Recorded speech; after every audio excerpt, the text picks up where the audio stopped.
Hello, dito na kami sa campsite. It's So messy. 15 hours. And I still have here Velo, which is buhay pa rin. And Bree.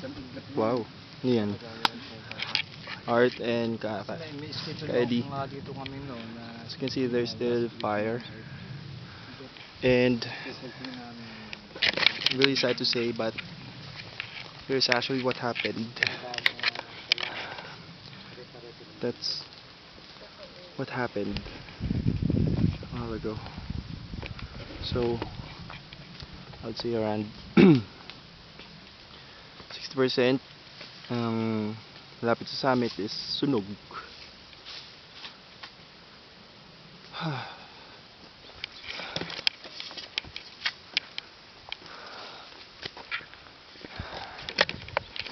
Pagdating namin dito, as you can see, malinis na siya. So, kanina puno-puno siya ng kalat.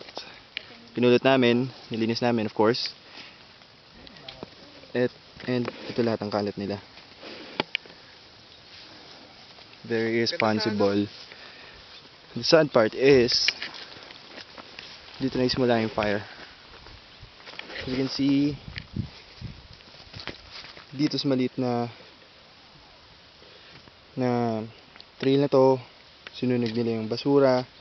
Maybe they tried because tinatamad sila, and then iniwan na lang nila, tapos bumaba na sila dito. They don't know that yung wind is going east, so kumalat yung apoy dito,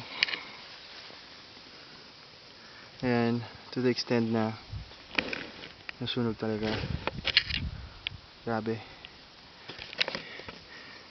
I still have ashes all over my body. So, pati sa mga damit ko.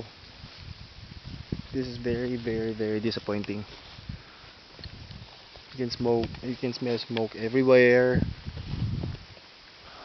There's still smoke there. As you can see, may nasusunog pa rin.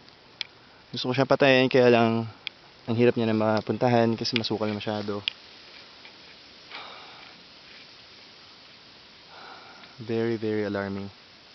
May ashes pa rin na lumilipad all over the place. Makikita mo sa air.